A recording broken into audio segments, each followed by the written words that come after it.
Bonjour la RDC, bienvenue dans votre émission TCB Talk Show, présentée par moi, Perfecta Biladi, et Madame Raïcha Oligo. Bonjour. Bonjour. Alors, le sujet d'aujourd'hui est la gestion du stress et la santé capillaire. Pourquoi les deux sujets? Madame Raïcha, comment le stress peut-elle impacter dans la santé capillaire? Voilà, alors le stress a beaucoup à voir avec la santé des cheveux. Il faut noter au fait que ce n'est pas tout le monde qui réagit de la même façon au stress, et aussi chacun a son organisme, chaque humain a son organisme. Il y a des personnes par exemple qui leur stress n'impacte pas nécessairement sur la qualité de leur chevelure, mais en tout cas le stress a beaucoup à voir, en tout cas dans la majorité des cas, en grande partie, sur la qualité des cheveux. Ça impacte beaucoup. Plusieurs en tout cas. Alors, comment savoir que le stress impacte sur la perte de nos cheveux? Alors, nous ne savons pas, on n'a pas un thermomètre précis, ok, des critères précis pour dire que quand vous voyez ça, c'est vraiment et nécessairement ça. Non, c'est pas comme des signes de grossesse par exemple.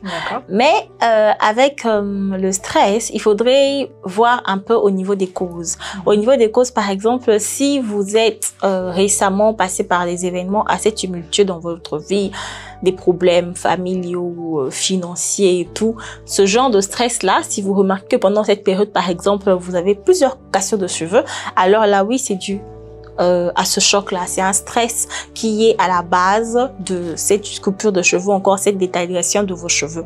Mais encore, il y a par exemple la manière dont vos cheveux se cassent, ou encore la manière dont vous perdez vos cheveux, par exemple. La perte de cheveux, on a eu à le dire à une émission précédente que la chute de cheveux peut être normale, saisonnière.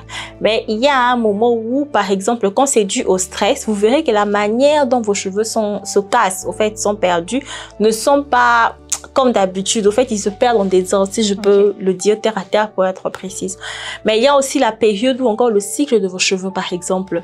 Il y a des sèche-cheveux ou encore parce que comme on avait dit à une émission précédente, on avait parlé du cycle de cheveux. Il y a le cycle de cheveux, il y a une période où vos cheveux se cassent, une période où ils reviennent et tout. Alors, avec le période de stress, en fait, ça brûle. Au fait, ça ne respecte pas cette loi du cycle de vos cheveux. Vous verrez que ça se casse assez continuellement et de manière vraiment assez désordonnée et assez bizarre, on peut le dire. Mais il y a d'autres facteurs encore, comme on peut parler des stress dus à la maladie et autres, qui au fait sont à la base, pour ne pas en dire plus. D'accord. Alors, un petit conseil à donner par rapport à la gestion du stress? Oui, déjà, quand vous voyez ce genre de choses, déjà, il faudrait bien sûr voir un dermatologue pour vous dire quoi faire. Mais aussi, avec le stress, il faudrait pouvoir vous défouler. Parce que le stress, c'est vous entassez, alors il faut dépouiller au fait votre dépôt. Donc, il faudrait que vous puissiez un peu vous pencher à une distraction. Pourquoi pas faire du yoga?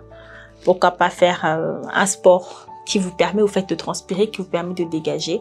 Pourquoi pas vous trouver une distraction qui va vous permettre de pouvoir vous relaxer. Et surtout si vous êtes une personne qui est dans une vie active assez très stressante et qu'il est pour vous pratiquement impossible de faire sans stress, vous devrez avoir des trous bouchons au fait pour pouvoir vraiment vous déstresser. C'est très important. D'accord, merci pour ces conseils. Alors on vous dit merci et au revoir. On se retrouve très prochainement. Bye. Purchase your tracks today.